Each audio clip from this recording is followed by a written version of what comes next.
And away we go. Welcome in. It is the BCJ podcast right here on BearcatJournal.com, brought to you as always by our good friends at the Holy Grail. Make sure you are getting to the Holy Grail. I was there on Tuesday night before the Reds game.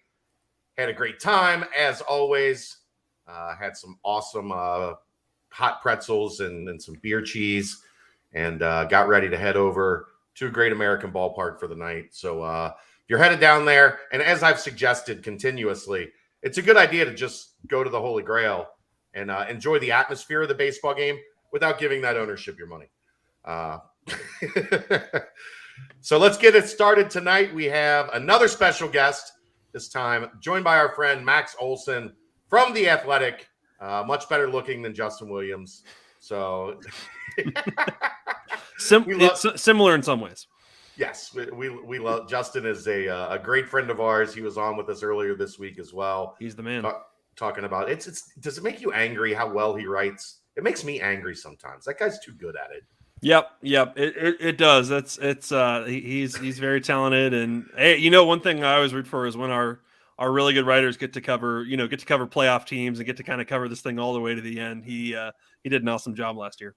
He did. He's a friend of the show. We've had a lot of fun messing with him because now he's got 3 daughters in a minivan, so he's washed. He allegedly took paternity leave, but I didn't actually see him take any time off. So so he disappeared a little, I guess, but not really. We joked that he was writing articles with one hand on his phone with the baby in the other hand. I buy it. Yeah, absolutely. All right, well, we're gonna get this thing rolling, Dave. This is a Dave Simone special here. So I'm going to let Dave kick off the festivities with Max and control most of the action for the next 20 minutes or so. Sure. Thank you. Thanks for joining us, Max. Of course. Based in Lincoln, Nebraska, so I guess old Big 12 country. Mm-hmm. Still kind of have your ear to that world. I guess kind of take us back to when the announcement was made that the Big 12 was going to expand. Obviously, everybody here super excited. We've had enough of our games in Tulsa and ECU and things like that. How was the announcement of, I guess, UC and the other teams received from the Big 12 side of things, from the fan bases that you're more familiar with?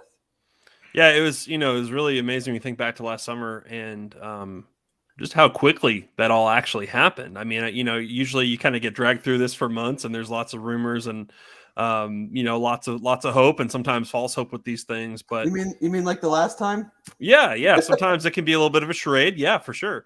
I think that it was fascinating to see how quickly the objective kind of became clear for the Big 12. I think once the alliance came together and the Pac-12 announced they were not expanding, then I think really the 8 remaining Big 12 members understood, okay, time to move forward. We're sticking together and it makes sense to expand. And I think, in some ways, probably going through that exercise, whatever it was 5 years ago, 5-6 years ago, probably was instructive and probably helped expedite this because they'd already done the homework on these schools. But to see it all really truly come together in, I don't know, about a week or so, from that point forward was fascinating. And it happened fast. And, I think the sense I've gotten from talking to athletic directors and football coaches, across the conference since then, I think obviously there's like hard feelings about Texas and Oklahoma and uncertainty about, when they're leaving and all that kind of stuff. But I think pretty much consensus among fans and coaches and ADs that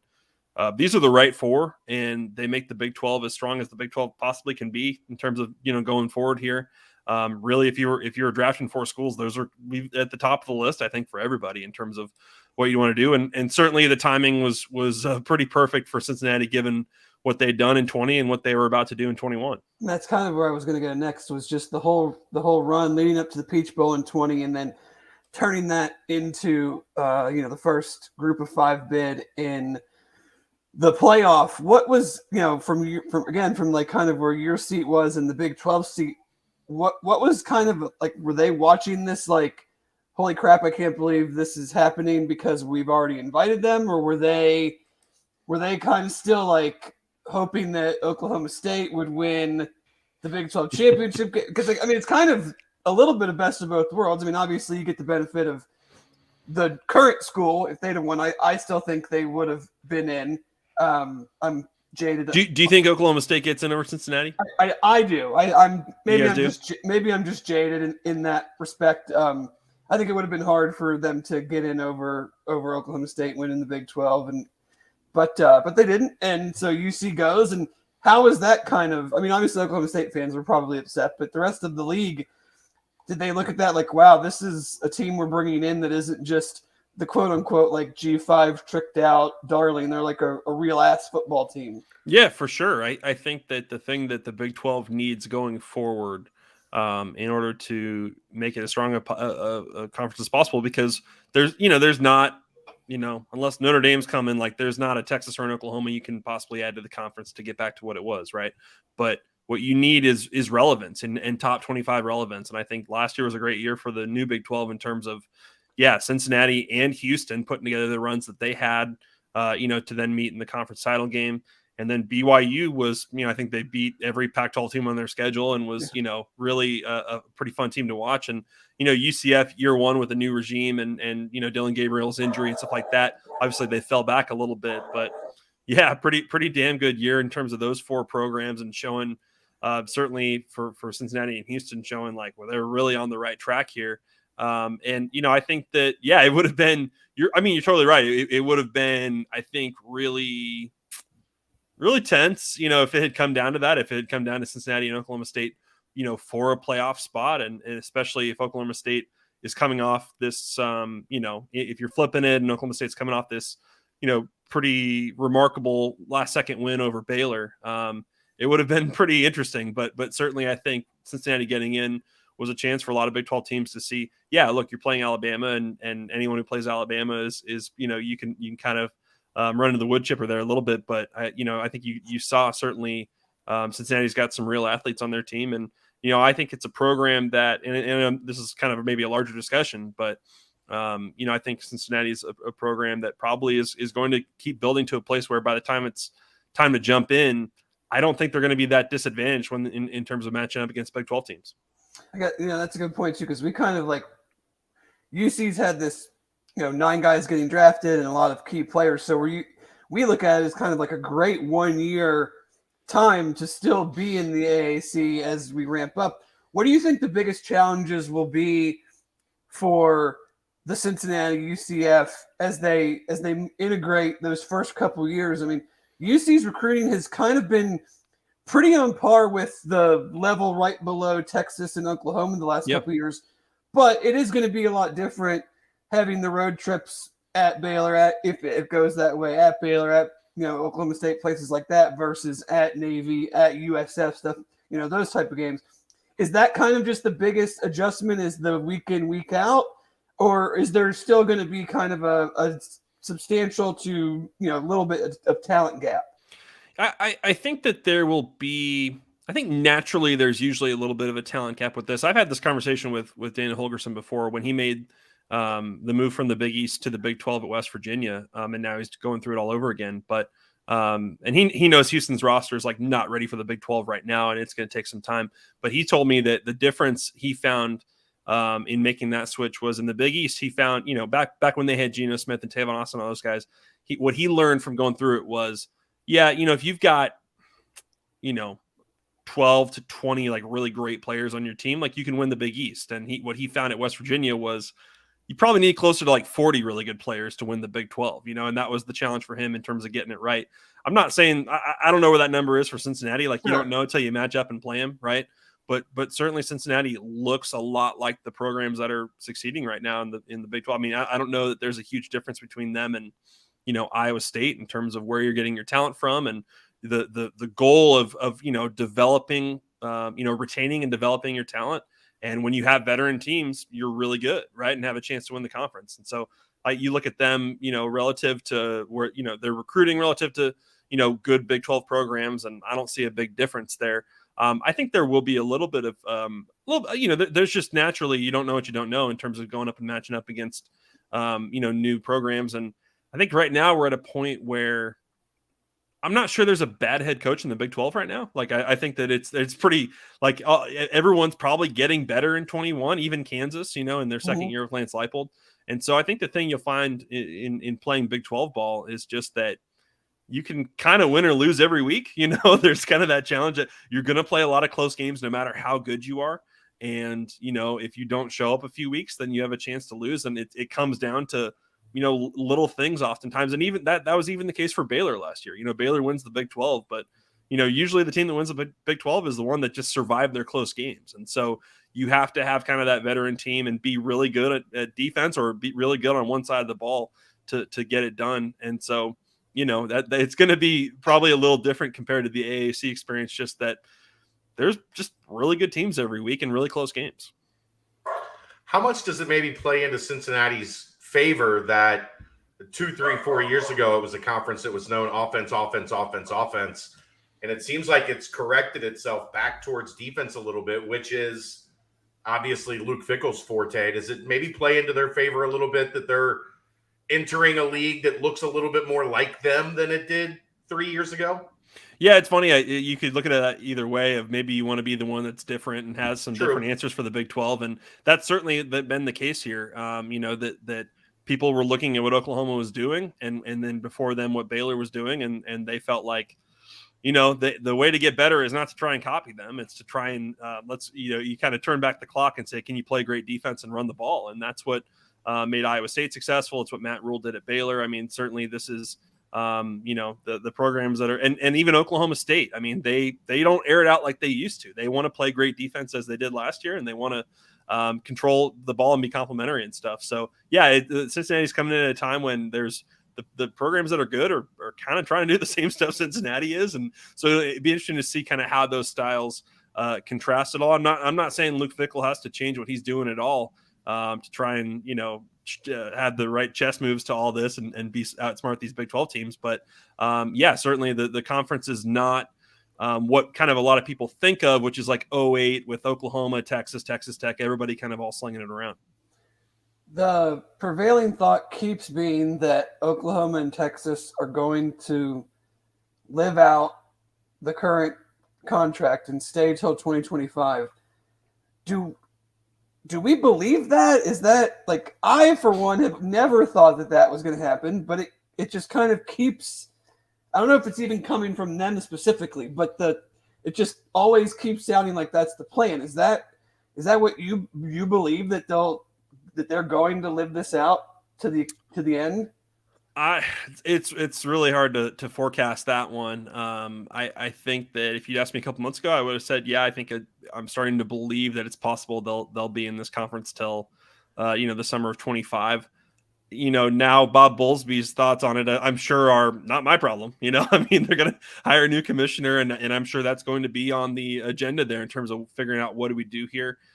Certainly the Big 12 has like no imperative to, negotiate with them and give them an out. And they believe that the cost in terms of getting out of the conference is way more than $80 million. It's way more than just the exit fee. It's the Big 12 having the grant of rights for that period of time. And so I think right now that it's kind of a stalemate in terms of both sides staying pretty silent. And we'll see if Oklahoma and Texas try to give notice at the end of this year, or if they try to, get something going with a new commissioner whenever they're in place. Right now, really, really hard to say when that's over. And yeah, I know what you mean, David. I've certainly talked to ADs who are like, why are we planning for this? I don't believe that they're actually going to be here, but it's just hard to know what the answer is. I could never imagine them how recruiting would go with that SEC carrot, but so far away. Like, I don't know how you recruit the top of the line players to the Big 12. I think you just keep lying. You just keep saying, well, we're going next year. You got to sign now because we're going next year. And then you tell the next class we're going next year, I guess, So, I guess it's a couple weeks ago, maybe it started to leak out that the AAC teams were close to an agreement to leave. That has since kind of gone quiet. Are you hearing anything along those lines of when we might start, that might be wrapped up? I imagine it has to be pretty soon if they're going to want to be full go by, I would guess, July 1 of next year.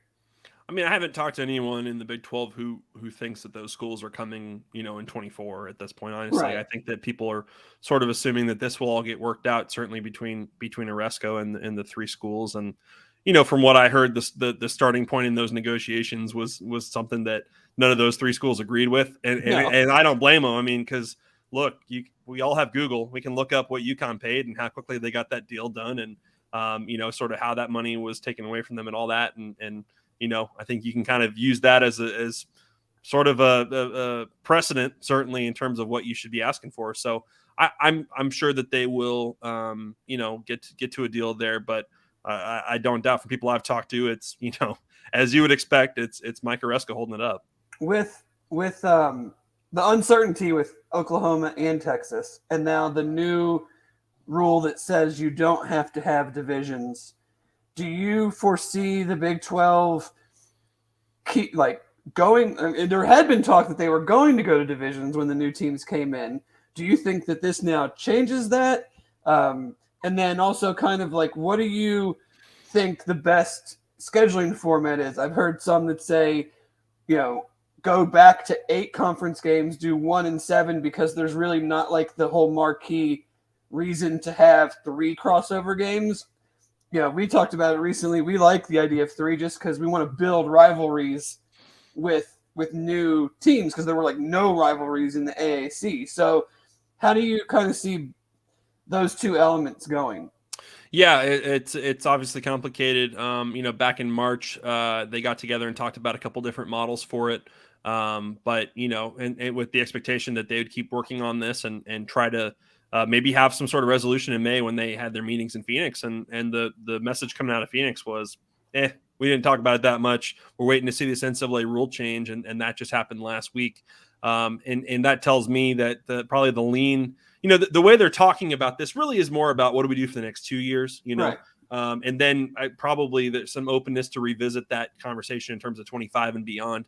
But it tells me that they're probably they don't feel it's that important to set up divisions, especially if you get the sense that other Power 5 leagues are going in that direction of dropping divisions. And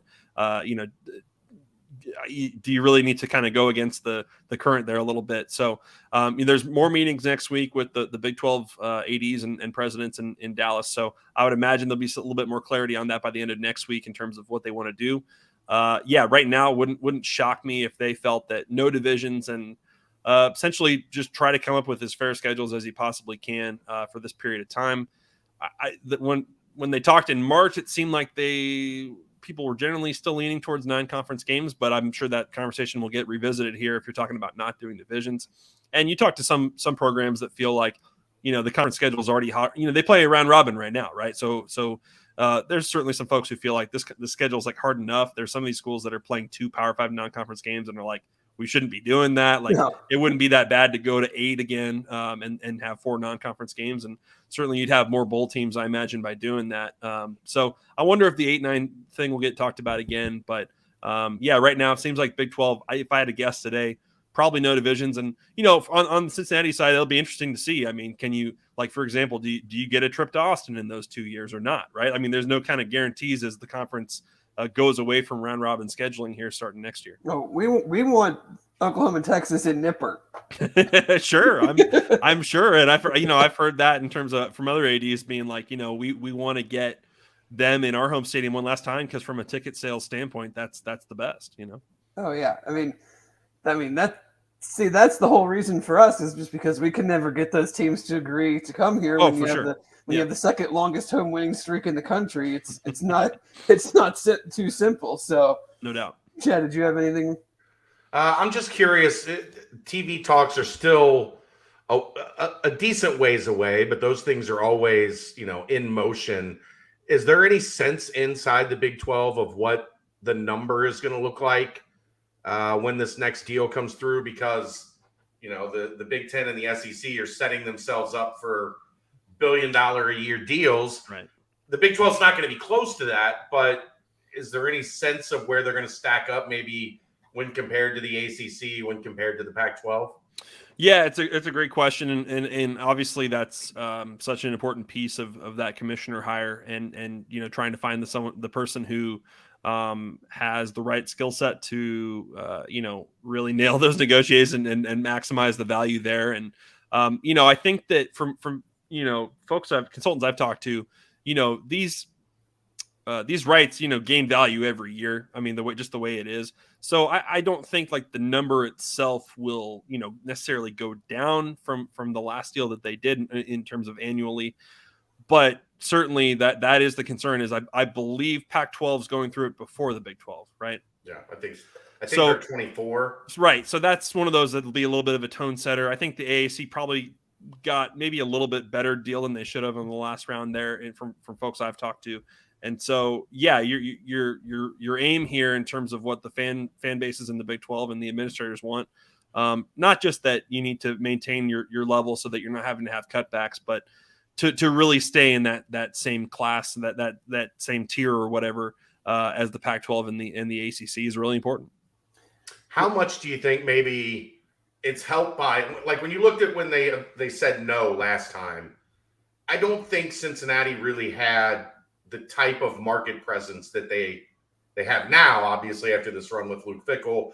I think the same could probably be said for Central Florida, where they've seen a pretty sizable increase in their market value. Do you think it helps any now that these two teams are not only coming in with major markets, but with an actual presence in those markets? Because I think you could look 5-6 years ago and say Orlando is a Florida Gators market, or Cincinnati is an Ohio State market, which would be incorrect unless you really knew the ins and outs of the provincialism that is inside the 275 loop in Cincinnati. But it's kind of undeniable now that those two programs have established their place. Well, and you guys remember, all this stuff gets thrown around last summer about, well, who adds value? And talking to TV consultants, like, there was no doubt, even before the Big 12 went through with it, that those four schools add value to the Big 12. There's no question. Now, certainly, what everyone cares about is, how much compared to what Texas and Oklahoma bring you, and how do you really calculate that at this time, right?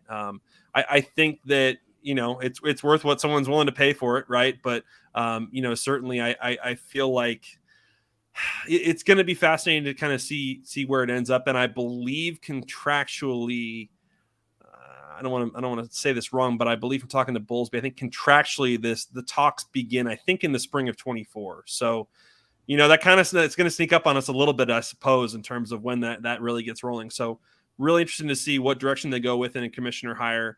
And, this is the same thing when they went through expansion last summer, you remember them saying towards the end, well, hey, we wouldn't rule out expanding again. But at this point in time, sort of how do you know what a Memphis or anybody else adds in terms of value until you're actually talking to the TV folks and they tell you what it's worth, right? I mean, it's going to be interesting to see. I don't know that expansion is going to happen again in 25, but I think the Big 12 is certainly going to bottom line do whatever they can to maximize that deal. Well, we appreciate your time. I want to get you out with one last question. When the Bearcats do enter the Big 12, what is the go-to road trip that we need to make? The go-to road trip. Okay. Could be football. I mean, obviously we all want to go to Kansas for basketball, but we're talking Sure. football. So what has the best tailgate experience, best restaurants, best, just what's the one that you would say you got to try to go there? Well, see, I'm a little biased in that I lived down in Austin for 7 years after college, and covered the Big 12 from down there. And so loved living in Austin. You can certainly have a really good time and eat a lot of good food down there. So hopefully Cincinnati can get a trip down there before they're gone. It's a fun conference. I mean, there's a bunch of fan bases that really, really, really care about football. And I think that you'll find that probably the fan bases themselves can probably get along with Cincinnati fans pretty well, pretty like-minded folks, Midwestern folks. And so you kind of can't go wrong. I'm sure that even Lubbock, Waco's gotten a lot better over the last decade. Like Lubbock's hard to get to, but once you get there, you're going to have a good time. I think you guys are, certainly West Virginia, especially if you're playing out there, in the fall and stuff like that. If you're playing late in the year, getting a snow game out there is a lot of fun to watch. I think that certainly when you guys make that jump, happy to help you out with food tips there. Absolutely. You're talking to two guys that definitely love the food. So We'll be hitting you up, and you kind of hit it as like when you just said like a lot of fan bases that it's really important to, and that's kind of when this first broke. That's kind of what I called it, was that it finally matters, because we've just been used to playing. I don't say this to be mean, but like it just doesn't matter as much to a lot of the teams in the AAC that it does to UC now, and it's nice. It will be nice to have a game, almost every week where you're like, this is just a damn good college football game. Well, and look, you guys know, I'm not telling you anything you don't know here, but like Cincinnati is one of those programs that it's not like in August of 2021 they decided, all right, let's start investing in football now that we're going to the Big 12, right? I mean, I think that that's one thing about these schools is they have invested in football leading up to that move, and I think that you're not going to be at a place, I don't think, in this conference in terms of what you're doing from facilities and staff and all that kind of stuff. That's where I think that it's going to be fascinating. I remember talking with people even before they made the expansion move, and the same people that say these 4 schools add value. One of them said to me, a decade from now, why couldn't those 4 schools be among the most successful football programs in the Big 12? And the fact is they can. I mean, they just straight up, they can, and look, there'll be an adjustment in recruiting over time. And, there's the strategy piece of it, obviously, and you have to retain your coaches and keep building all that kind of stuff. But I have no doubt Cincinnati is rolling in the right direction here and has a chance to, be one of the powers in the Big 12 if they can keep Luke Fickell there and if they can keep this thing going. Yeah, we had a backup plan, but then Notre Dame hired him. I don't think we're going to get him back. Yeah. That would take a hell of a scandal to get him back, I would think. Yeah. All right, Max. Don't put it past us to start one. No, I think he's going to do a great job there. Oh yeah, we do too.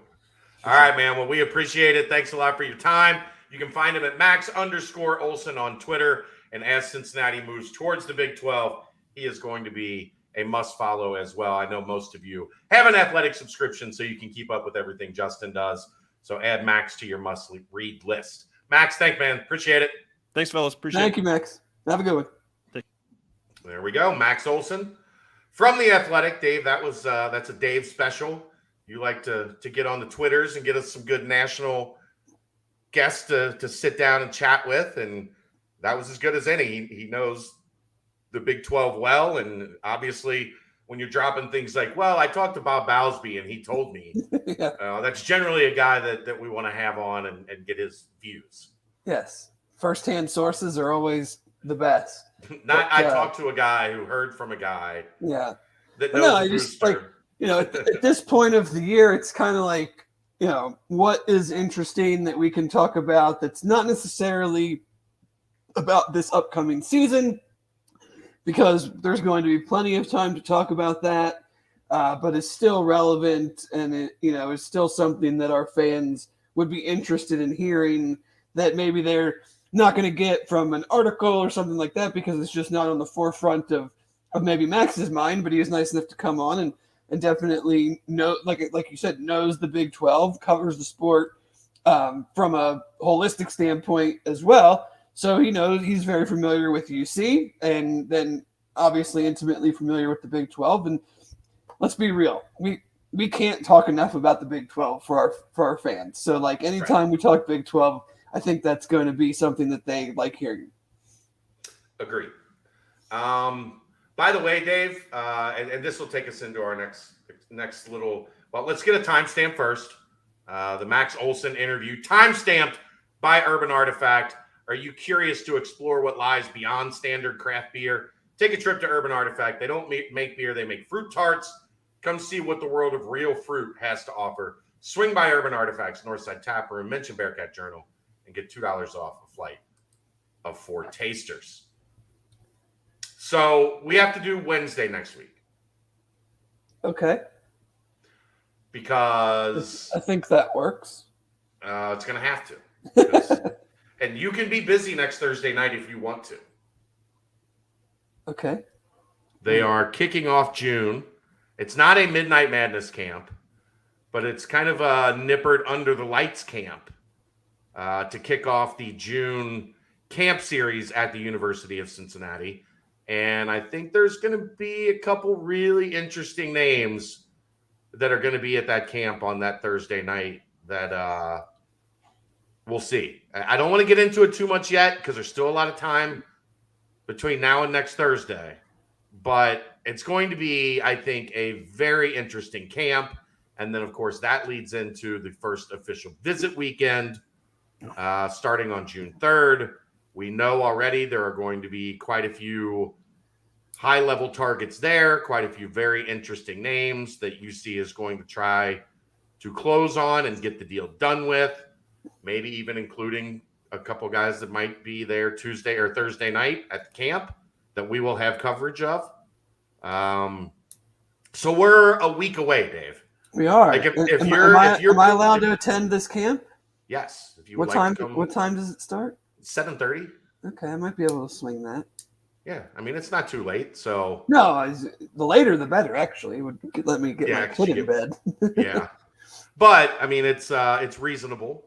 Yeah, and I think it's going to be a fascinating camp. Yes, I mean it's a fascinating camp, and just if you're a regular on the board, you are familiar with the names that have been releasing.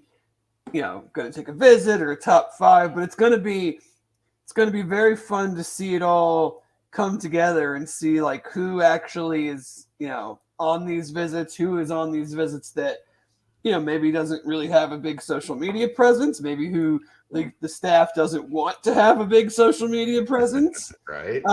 Things along that nature when we are when we get the names and we can get it out into the board. But I mean, they're definitely going to go for it, and they should. I mean, they have a loaded arsenal of things to use at their disposal to wow these kids, whether it's on the field, the Big 12 stuff, the indoor practice facility stuff. Like, there is no shortage of, things that they have that a lot of teams that they've recruited against, frankly, don't have right now. Yeah, I mean, if you're looking at recruiting as a momentum game, right? They've got as much momentum as anybody in the country right now. Yeah. So if you're ever going to capitalize on everything that's happened over the past, 6-8 months, like now is the time to do it. This window. You think they're working to see if they can get Sauce and Dez at the camp? Yeah, I'm sure. Sure. Go on down, boys. Stop by. Yeah, I mean, I don't think there'll be a whole lot. Like, I don't think guys are going to come in a day early, but I think locally it could be interesting. I think there also be some 24s. Yeah, but I mean, like you could come in from a couple hundred miles away to a camp, even if you don't necessarily work out. But like, yeah, just show I up. wonder. I don't know how that works in terms of like paying for the flight for the official. No, I mean, like you could drive. You could just even if you could drive in. Yeah, I don't think you're looking at a lot of those names. Right, they're coming the next day for the actual visit. But I'm saying there might be some guys on Thursday that earn their way to Friday. Right. If you catch my drift. Yeah, or the next week. Yeah. Yeah. So, we're right on the cusp of a really fascinating 3 weeks because there's going to be a group that visits the weekend of the 3rd, and then a group that visits the weekend of the 10th. And then I think there's also going to probably be a couple holdovers that couldn't make the first 2 weekends for whatever reason, that maybe they have a couple extras come in that following weekend, the 17th. And then all throughout that time, they have their camp schedule where, 2-3 days a week, they're going to be That's going to be interesting too, to see like how many kids just want to camp at UC now. Yeah. Just to try to earn that offer that And then there's a camp, Dave. If you want to join me as well, there's a camp on that Thursday, and then there's a camp Sunday. I think the 5th. I will be in Florida. Oh, you're heading out Saturday. Friday Okay. afternoon. Yeah. Okay. But we'll have coverage of every camp. I think the only camp I'm going to miss the last one on vacation. But other than that, we'll be at every camp. We'll have full coverage of everything that's going on this June. And it's going to be really interesting to see what they can do with this momentum, to see as we get to the end of June, did this recruiting class take that next step that we think it can? Because they're already in rarefied air, uncharted air in terms of, UC recruiting classes. They could even just blow the doors off of what they're doing if they stay hot through these official visit weekends. No, Eric, unfortunately, you cannot join. I'm sorry. I'd have a hard time selling that one. Who's this guy? He was in the chat. He said he wanted to come. So yeah, that's just a little touch on that, just to let you know that everybody's been waiting patiently through May, and I think we've been doing good with the content and keeping things moving. Mick has done a great job with the bucket list series that he'll continue. And don't worry, everybody panicked. They thought Mick was leaving. Mick's not leaving. He's just not in college anymore, so he needed a full-time job.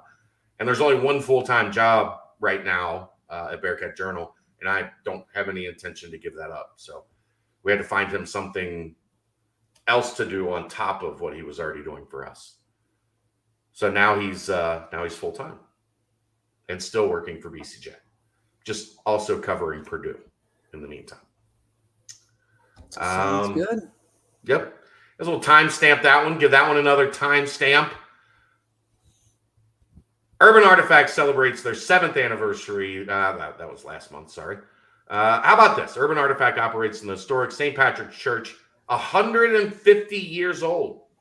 Stop by. And there you go, Aaron, with the key punch. Did you get a 6-pack of that one? Is that what we're doing? For sure. It's my favorite. Yeah. Yeah. What is that one? It is a key lime fruit tart. Ah. They also, Dave, have a spicy key lime fruit tart. Interesting. What do you think? You like a little heat in your beer? Or is that not I like key lime pie, that's for sure. Well, maybe could ever get out there like we kept telling Scotty that we're going to do, we could get the hookup on that. For sure. Unfortunately, schedules have not been kind. Yeah. So, Dave, the Bearcats released a little bit of schedule information today, and I think obviously the biggest piece of news there, Arkansas, 3:30, ESPN, which that's about. I mean, I know some people were hoping for the night game, but I don't think you can go wrong with a 3:30 kickoff, national TV for your premier, your marquee out of conference game. Yeah, opening weekend of college football. The big ESPN 3:30, like that's a big slot. I had heard that maybe it was going to be like 7:30 on SEC Network. So getting that time slot and that channel is good stuff. I think UC and Arkansas are probably going to be, top 25 preseason teams.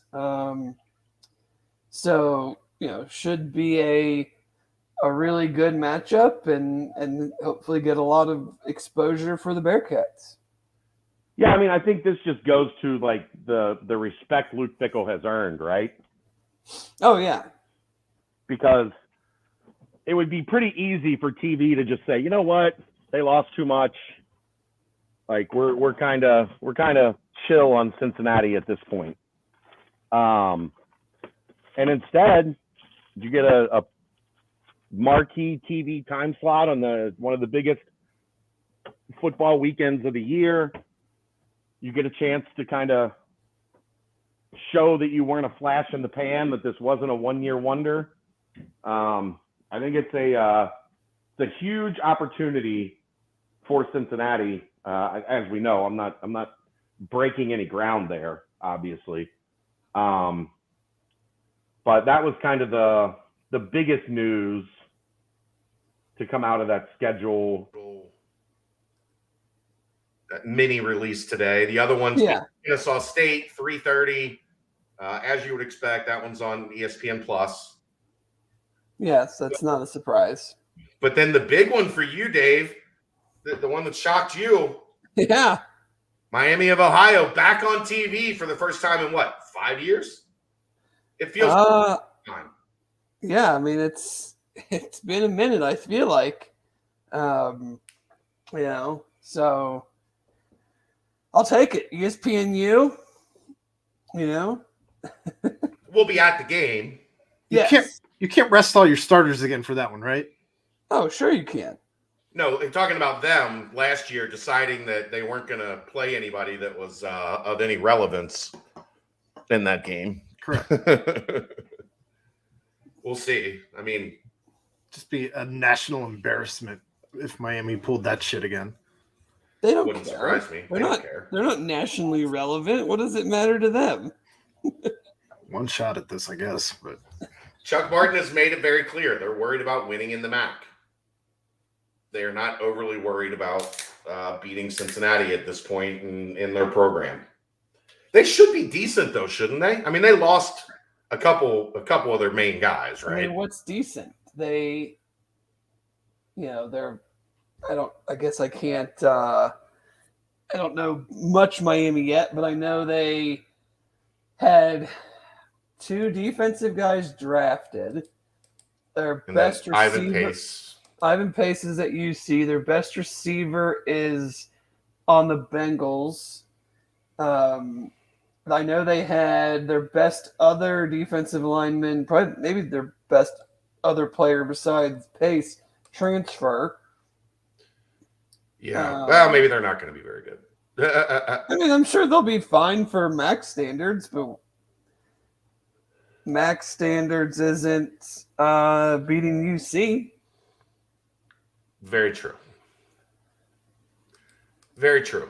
The FCS game at 3:30, I think, that's about what you want in terms of from a UC standpoint. People can get there early enough, tailgate, get into the game, be out for whatever they want to do on that Saturday night. I know people don't love those games, but especially for a roster that's still going to be coming together the week after playing in the SEC to open the season, it's pretty necessary to get that game in at this point, right? Yeah. Yeah. And then we found out, 11-11 later in the year, the Bearcats and ECU will kick off at 7:30 on a Friday night. That one, was that one always on Friday? Or was it like a either or? Because I had it on my calendar as already had it written down as a Friday, but I thought for some reason that it was I think it was a Friday all along. It's just that we got the time and TV 7:30 on ESPN2. Okay. So that's kind of the schedule bump that we got today, which is always nice to get a little news like that on a day that we record the podcast. Yep. Steven wants to thank you. You asked his best travel trip question from a previous show. Okay. And he feels honored. Well, I'm glad you feel on. Austin would be a good time. I mean, for sure. I mean, I think there's a lot of spots that would be a good time. Other than BYU, because they're they're anti-good time. They're not really interested. I mean, They're not interested. Oklahoma has some very hospitable fans. I didn't hear anybody, like anyone, have a single bad word to say about their visit to Oklahoma. Depending on the time of year, you could have like a similar UC takeover at Texas. They're quite the wine and cheese crowd. Yeah. So like we did at Notre Dame, they're not exactly, they like to claim that they are, but they're not exactly LSU, I would say.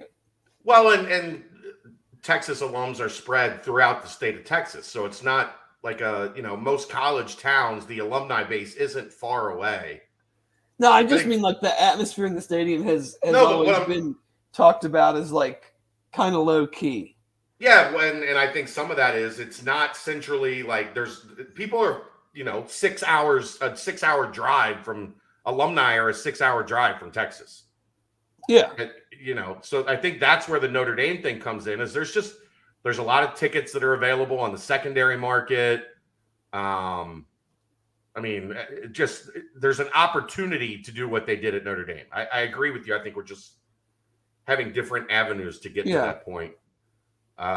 Jason says that the view at BYU with the mountains in the background would be worth the trip. I'll look at a picture.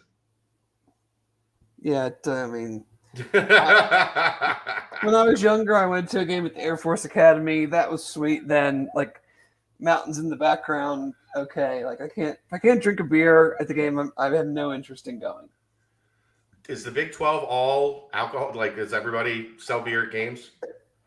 As far as I know, I haven't researched it, but I'm fairly certain most, if not all. I mean, I know West Virginia does. But that's new. Like that wasn't always the case. That's West Virginia. Yeah, West years. Virginia did when they were in the Big East. I don't know about that, man. They're like I was at the first game that they sold beer when they played LSU. I guess I didn't realize it was that long ago. Yeah. It was like it was honey badger LSU days. Ah, okay. Longer ago than I thought. Yeah, they used to have the pass out rule where you could leave at halftime. Right. And then come back in. Once they started selling beer, they got rid of that. Smart. Very smart. Yeah, because then they can make all the money. Right. Why let everybody go to their car? Right. And cost you all the money. So yeah, I think that touches on that aspect of it. Well, in other football talk, I guess the new S&P Plus stuff is out. Yes, there is some post spring practice, kind of like, I guess technically guys could still be transferring, but I think the majority of the marquee transfer decisions have been made. So you kind of have a pretty good idea of attrition and additions and what a roster is going to look like. And so I went in tonight and jotted down all of UC's opponents and Houston. I put them in there.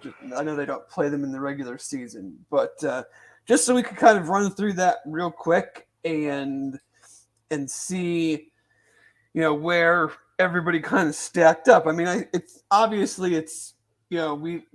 think UC fans have given Bill Conley a hard time in the past about some of his UC projections, but for the most part, I mean, the formula that he uses does a pretty good job of telling you who's really good, who's pretty good, who's average, and who sucks. So, obviously these numbers can fluctuate, but, I think it's at least an easy thing to digest and an easy thing to kind of look at this time of the year and see like, okay, this is what we're going to be playing this year. So break it down for us. All right. So the Bearcats are the highest rated team of anybody that they will play this year. And this, I mean, I don't know. This definitely surprised me. I did not see them being this high.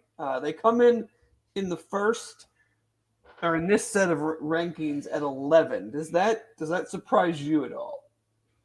11 surprises me. I mean, they lose an incredible amount of straight up production. So, it's interesting for them to come in that high. I think both offense and defense were top 20 units.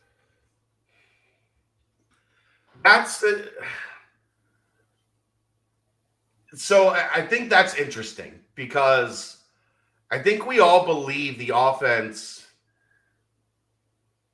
in place to stay really good. I mean, the losses on offense were significant, obviously, with Dez and AP and Jerome Ford. But as long as quarterback stabilizes, you've got a ton of talent at wide receiver. You got a ton of talent at tight end. You got a veteran offensive line. You've got a talented running back room that now has Corey Kiner mixed in. Like, offense doesn't surprise me.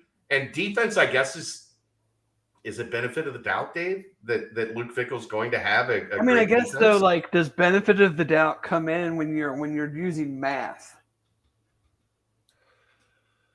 True. I mean, it has to, right? The offense to me is a situation of, and I hate this term. I'm not going to use game manager, but like whoever the quarterback is, if they're more or less competent, I think the offense can be. I'm not going to go as far as say like really good, because the offense last year was really good, and it was I know people had their issues with Denbrock and whatever, but the numbers were the numbers, and it was a very good offense on multiple levels. Yes. So, like, is the offense going to be that? I don't think so, because I just don't think either one of these quarterbacks is Desmond Ridder.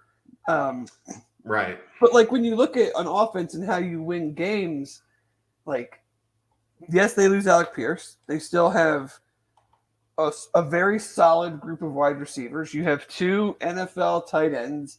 You have the best offensive line in the conference, where all 5 starters are returning. And, how much does that, a lot of times you hear, does the quarterback elevate the rest? Is he an elevator? Like, does he raise the level? Well, what about if all the other guys raise the level for the quarterback? Right. And that's what you would expect to happen, right? I would. And and Eric kind of, hit it right with what he said right here is like, just don't give the ball to the other team in giving them advantageous situations. It almost goes back to what we've kind of talked about the last 2 years of like, if UC doesn't have some 5 turnover game or have a bunch of guys hurt, like who is scoring enough points? So like this offense is still going to score. Yeah. They have too many players, and let's be honest, like we'll get into it as we go through the list. They're still playing not very many good teams. So it's like they still have more talent than pretty much everybody they're going to play. Now, talent doesn't necessarily mean that you're going to win every game, but like even without Dez and even without AP and without Sauce and Kobe, like they still have more talent than everybody that they're going to play. So, I guess I'm surprised at the 11 overall. I feel like something around 20 is more realistic. I am a little bit more surprised about the defense just because, like, we don't know what this defense looks like. Exactly. Like you can say, like, are they getting the benefit of the doubt? But I just don't know how that comes into play when you're looking at like returning production, and the metrics that are used. Like you can't just say like, oh, well, this comes in at this number, but I know Fickell will be good, so I'm going to move it to this number. Like it just kind of is what it is. And obviously that is part of the reason they're at 11th overall. I just think there's too many unknowns. Like we talk about all the time. Like we see, so we can be excited or think that this person is going to be, a capable newcomer, so to speak, to that much playing time. But like, there's still just too many unknowns. Like, and you're not going to have a guy that erases a third of the field. Sure, and basically gives up nothing, and have another cornerback who, is a 4th round draft pick, who's a 5-year guy, who's one of the smartest guys on the team and just understands the position and like. A 2nd round safety playing over top of them. 2nd round safety, 4th round edge guy. Like I almost have more. I mean, we'll get into it much more, but like I almost have more questions about like where is a consistent pass rush going to come from versus who's going to cover. Like I feel like they got dudes that can cover. We just need to see it. Like yeah. And Myjai and Curtis Brooks did so much for the defensive line. Yeah. That I just like I have more questions about like where the pass rush is coming from on a game in, game out basis than I do like who's not letting up 75-yard touchdowns. Yeah, I mean, Tressel's we're gonna find out how good he is very soon, right? Like he just was asked to pilot the car and the auto driving car. Don't crash the Titanic. Right. Like just stay away from the iceberg. But that you're right. Like where's the pass rush? The corners, even if they're good, are not going to be the number 4 pick in the draft and then the guy that won the Thorpe Award. Right. Like we're used to just literally teams had the lowest or second lowest pass efficiency offense. And they were down in games. So they were throwing and it didn't matter. And now you're going to be going up against, UCF, ECU is going to still chuck it. Arkansas's got a quarterback. Is back for his 15th year. Arkansas's got a quarterback that can get it out there. The first time that some quarterback throws for 330 and 3 touchdowns, everybody's going to lose their mind. Oh, they're going to lose their shit. Fire Tressel. This isn't working. And it's not a matter of this. And you know what? And maybe that doesn't happen. But who knows? But anyway, Arkansas was next at 26. That did not surprise me. I think they're a top 25 team. KJ Jefferson is a dude. They've added, but they also lost a lot. Oh yeah, Treylon Burks. Huge weapon in their passing game that they lost. They did bring in Jaden Hazelwood, I think, from Oklahoma. Some defensive transfers. We'll obviously I'll study up a lot more on them, but they're Sam Pittman, former UC coach, they want to run it right up your ass too. Right. So offensive line coach, head coach. Yeah. They want to run it just as much as Luke Fickell, a defensive coach, right? It'll be a physical, similar styles. Both teams run the spread, but they want to run the ball out of the spread, and not the horizontal stuff that UCF and SMU do a lot of. Who do you think the first AAC team was on this list? I guess because you asked that, it's not Houston. It's not. Because Houston would be the logical answer. I'm going to take a stab in the dark and say Memphis. I actually don't know where Memphis is. I did not write them down because we don't play them. That's right. That's right. But it's not Memphis. SMU. I know it's not Memphis, even though I didn't write it down. I know it's not them. SMU. Correct. They came in at 33rd. I if they are a tougher team than they were under Sonny Dykes, they can't be less tough. Right.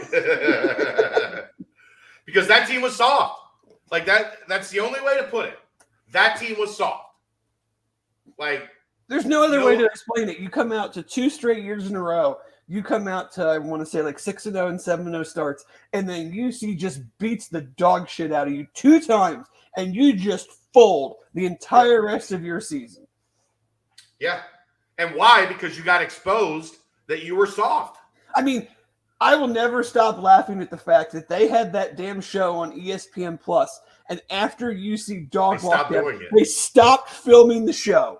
They never put out the episode, the UC episode. At least UCF put out the damn episode when we kicked their ass. They literally did not put that episode out and did not air another episode the rest of the year. They literally put the cameras away after UC. I will never not laugh about that. I might fire off a tweet in a couple months, be like, "Hey, what happened to episode 7?" I'll just ask at their football program or whatever. It's always going to be funny to me that you beat a team so bad that they had a inside the program type show on ESPN Plus that they were just like, yeah, we're not going to film this anymore. We're out. We tapped out. That's it. It's history.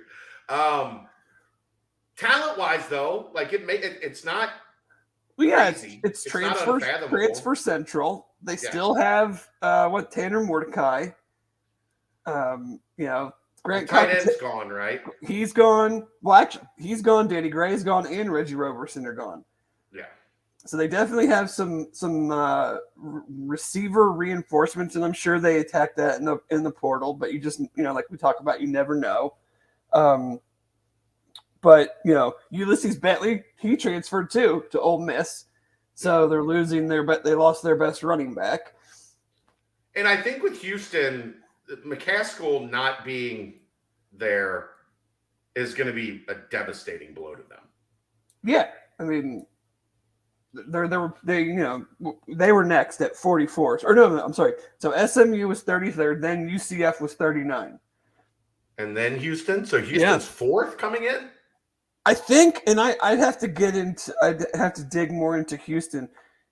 They really took a tumble from what I could gather from a returning production standpoint. I don't know if they had some transfers or if it was the guys drafted on defense or what, but when I was looking at Don't they have a great wide receiver? Oh yeah, Tank Dell. They put out he put out like his updated returning production, and it had like, if you were in green, that mean you moved up 15 or more spots. If you were in red, that meant you went down 15 or more spots. And then if you were bold, you either went up or down 30 plus spots. They went down 30 plus spots from the last time he did it in returning production. And I'm not, equipped enough right now to know why that was. I don't know if that was a combination of draft picks, McCaskill getting hurt, and maybe some transfers that I don't know about or whatever, but that has to be why they came in here, because you're returning who I would call the best quarterback in the conference, the best receiver in the conference.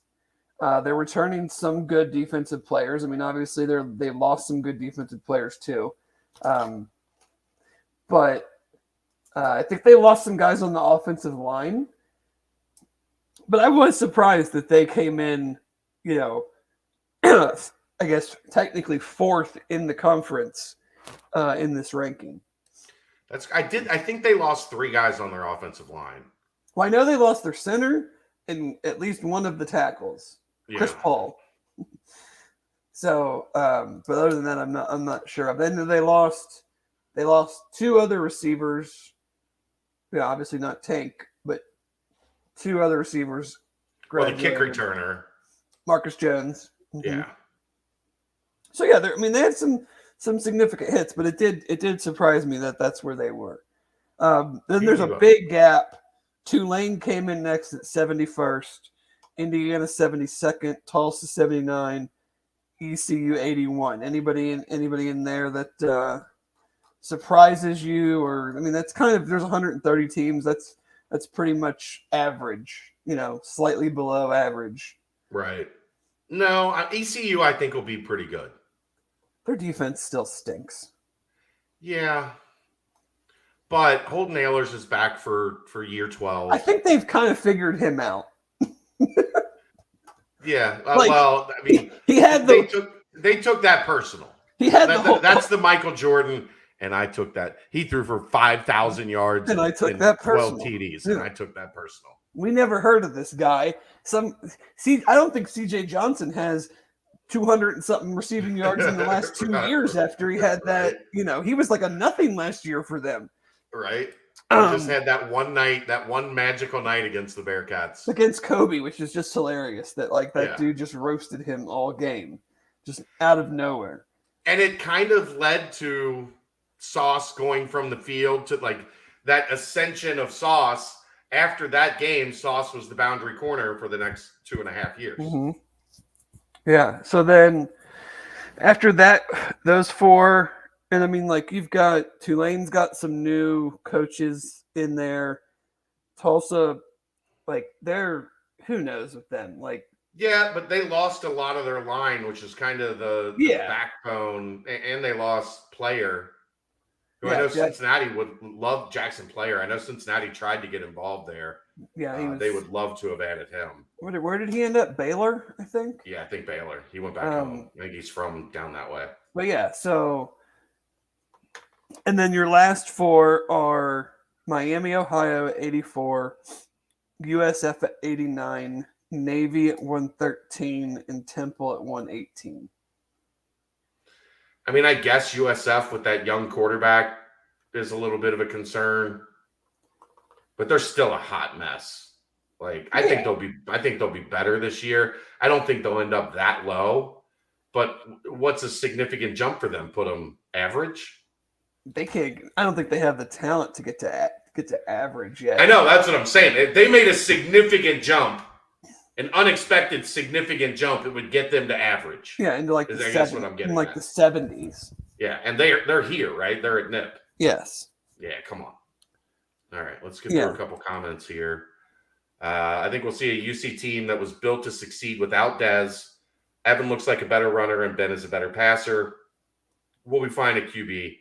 Look, it ain't that easy, Thomas. Like, I get it, and I don't think you're necessarily wrong with those two statements, but the problem is you don't get to put them both on the field at the same time. And there's all the intangible stuff. Right. Like leadership, the ability to go into a locker room at halftime and here's one. Command that locker room. How many bad plays did Dez get them out of that someone without his experience, without his understanding of the offense, without how many plays did he eat and just throw the ball away when somebody would have tried, where somebody else maybe tries to fit one in or doesn't see this coverage just because they just haven't seen this coverage. Like, that's the thing is, like, Evan is an incredible athlete, but he just doesn't know what he doesn't know. And we are used to someone who had more control over an offense than maybe any quarterback in the country. Yeah.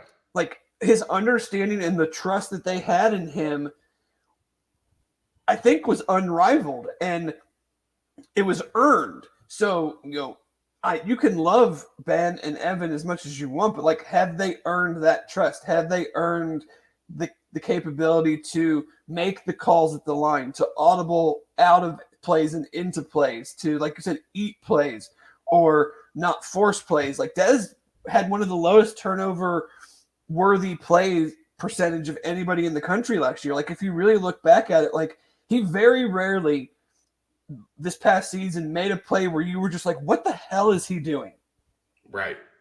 And that's just something you don't see a lot of from college quarterbacks, even Malik Willis. I mean, I remember listening to Austin Gale, and they were doing a pod, and he's like, I started one of his games, the tailgate pod with Mike Renner, and he's like, there were 3 times where he made a throw, and I was just like, what the F was that?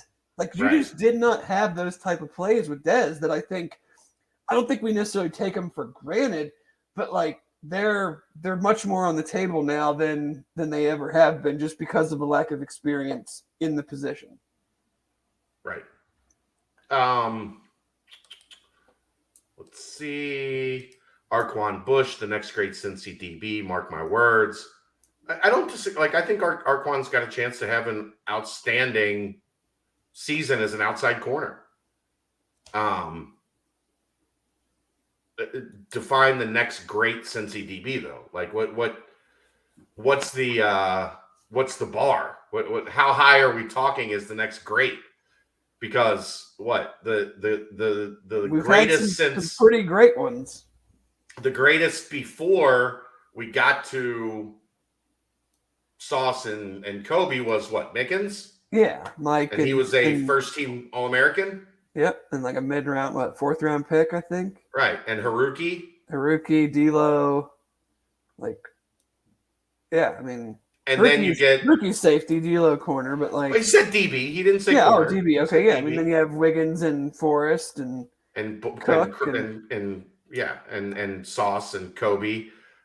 Is he going to get to that level? I hope so.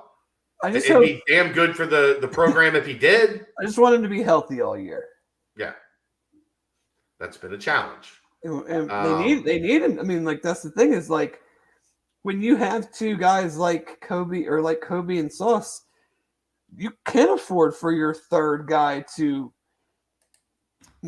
miss a game here, miss a series here. Like, the spotlight is going to be much brighter, and not necessarily from like a target standpoint, but like you're kind of the only guy we have right now that has legit starting experience. Like we kind of need you all 12 games.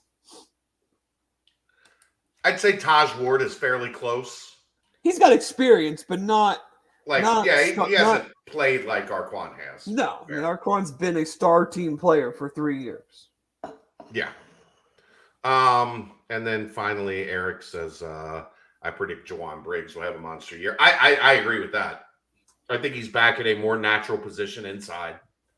And that's saying that after watching him turn into a very productive player on the edge last year. Like once he got into a rhythm outside, filling in for Malik, I thought he was really good. You're moving him back to a more natural position as a nose tackle, and I think as a nose tackle in a 3-man front, he's going to be very good. I would say the question there, Dave, I think you'd probably agree with me. Does he have the quicks that Curtis Brooks had? He's got the power. Oh, Like, he's going to physically maul some people at the line of scrimmage. But does he have that as a pass rusher, right? That's where Curtis Brooks, there were times if you really watch the tape, that the center or the guard, whoever was on him, was beat before the quarterback took a step. well, my favorite play of the entire season, I guess whatever you want to call it, throwback screen against UCF. Cook gets, Brian Cook and his hit was what, everybody went crazy over. When you rewatch the play, Curtis Brooks hit that center and jolted that center so fast and so hard that it threw the entire play off. I mean, it was like instantaneous that he was off the line and just crushed the dude. And then it kind of goes back to what we talked about with the pass rushes. Are teams able to double team Jawan on the interior at least the start of the year because they're maybe not as concerned with the pass rush on the outside, where they could not do that with Myjay? Like you could not leave him one-on-one.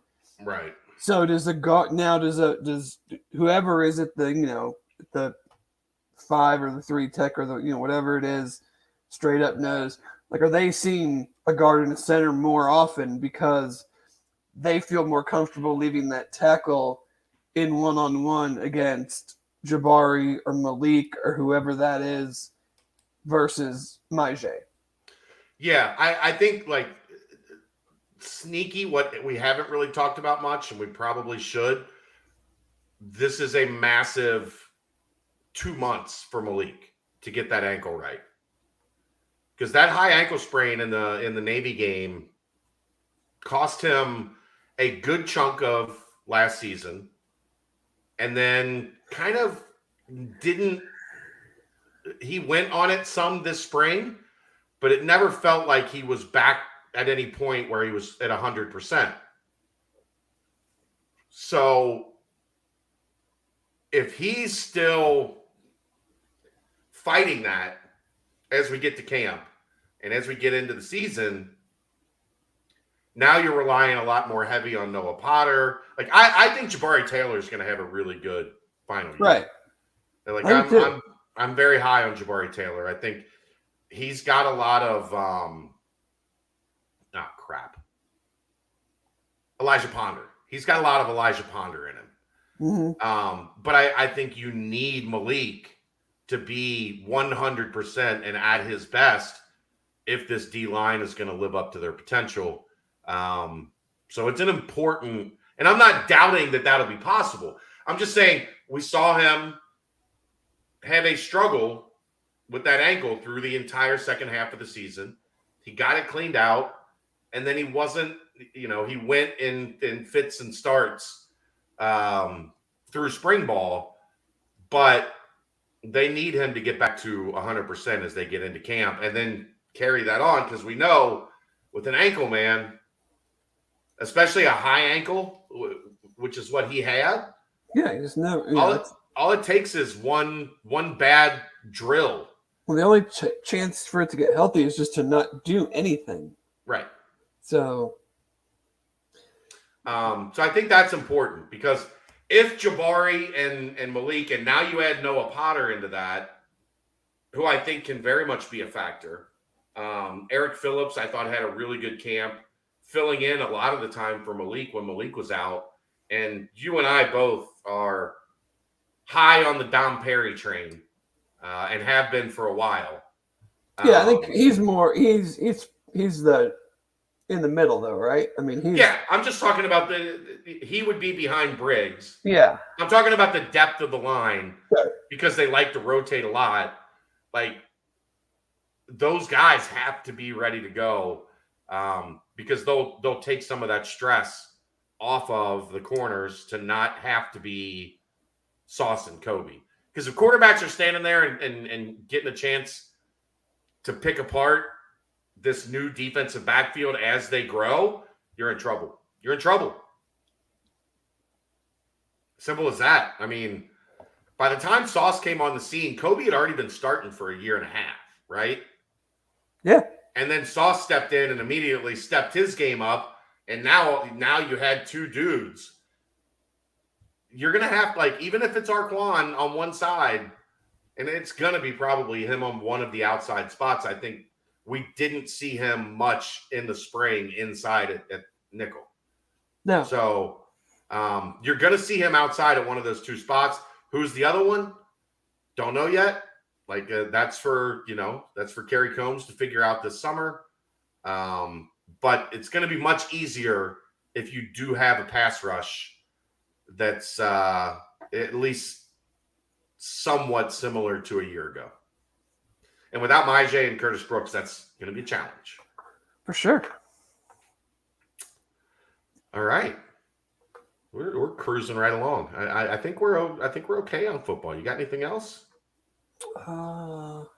You got through the majority of your S&P Plus stuff. We get a little detailed talk about the defense that I still, man, it's a lot. It's a lot. It's a lot that walked out that door. So, I mean, what? 3 on offense, 6 on defense?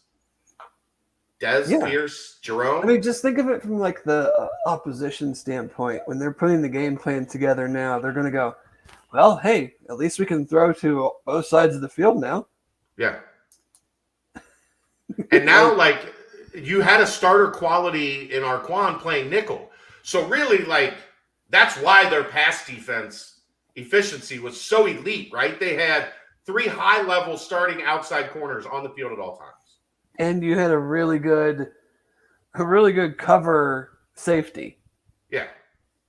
I mean, I think not to necessarily our fans, but like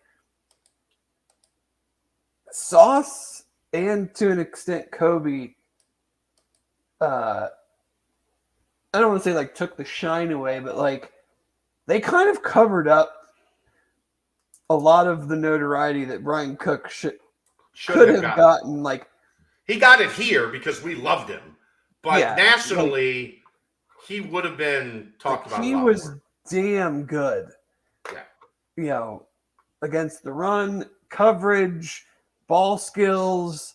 Like, I mean, just really, really good. And now you're replacing that as well. And he's shut down one of the things that is maybe the biggest staple of offense in college football right now, and that's the short passing game. Swings, flares, getting out in space and making defenses pay. How many times did you see him just fly from out of nowhere and destroy a dude or just make a basic stop 3 yards from 3 yards down the field? Like, not always the spectacular play, but just the play that the teams rely on, like their running game for 5, 6, 7 yards. And Cook was like, no, we don't do that here. And you're asking, I feel more confident at this point who's going to be opposite Arquan at one of the outside corner spots than knowing for certain who's going next to Javon Hicks at safety. Yeah, I think that's a total open competition. Yeah. And Jack Dingle, because of his experience, has got the edge.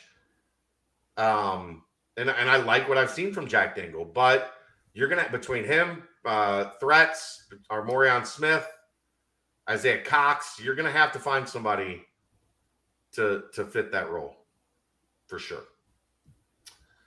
All right, let's timestamp that. Urban Artifact is the largest sour-only brewery in the United States. They pack over 700,000 pounds of real fruit into their lineup of fruit tarts every year. Swing by Urban Artifact's Northside Tap Room, mention Bearcat Journal. Get $2 off a flight of 4 beers. As always, Aaron with the key punch. As always, a special thanks to our good friends at Urban Artifact for But sponsoring the before we shift to hoops, okay. Aaron, has Lindy's come out yet? Do you know? I hope not, because I haven't heard anything. Because you guys talked about it the other night, the Athlon Top 25. I got an email, asking to push that out on social, to push that out on the UC site, and so for those interested in purchasing a copy, I have heard that your local bookstore, magazine house, whatever those things are now, might have it this weekend-ish, might have it now. Also then might have it like first week of June is kind of when, it's not the same as digital where you just push a button and it's out. It definitely is dependent on where you are and where you're buying. But if that's something that you're into purchasing, that should be out or is out over the next couple of weeks. I know some people in the thread had wondered about who wrote the thing in the preview. That was not you. For the top 25, I did not write that. I cannot say who did, because I don't know. But no, I wrote the full article for the magazine itself, not. I mean, they might have pulled some information from that, but I did not write that. You're on mute. I said, yeah, of course, as soon as I hear anything, I'm going to let people know because, I'm kind of an egomaniac about that kind of thing. You're a published author now. I'd like to think that some of my work was published on Bearcat Journal. Just because it wasn't in a magazine. Yeah, but you're in a magazine now. You're going to be in a magazine. It's true. The only thing that does kind of stink is I don't know if yours was like this, but they don't ever put who wrote it. It doesn't say by David. It won't have your name on it. That's interesting. You just get to tell people that you wrote it. I would think that for whatever outlet you're coming from, that's free. Maybe that's why they don't do it. Yeah, I don't know. Probably. Probably. I don't know. But we're big time. Dave wrote Athlon. Aaron wrote Lindy's preview. So if you're a big preview magazine connoisseur, you know that you'll be able to trust the information. I will say, publications. This is the third year I've written for Athlon. It is a very good preview magazine.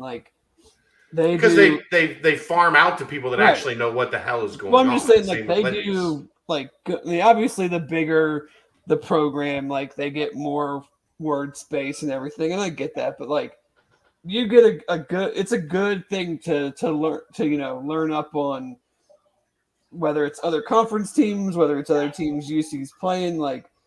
There's a good amount of info in these magazines. Yeah, it's definitely interesting to see my words in a magazine. So, all right, let's get to a little bit of hoops. Oh, hello. The cat. What do you think about Kitty? What's the kitty's name? Pickle. Pickle. Hey, Pickle. Your thoughts on Rayvon? She loves the multimedia. She's a star. She's a star. Yeah, she's got to get her camera time. Yeah, she's always sitting here with me when I am doing work and jumping in on Zoom calls and blocking my second monitor, so I'm doing this to type things. And oh, that's outstanding. She loves the spotlight. Right. Gets it from her dad. Yep, she's kind of my cat. The other cat is kind of Rachel's cat. So Rayvon Griffith put out there earlier this week he had a big announcement coming. That announcement is he is headed to Compass Prep in Arizona, one of the higher profile prep schools in the country. I've been asked how much I think it impacts Cincinnati. He made it very clear in his announcement, like this was business decision, headed out there to get better, and then I'll be back.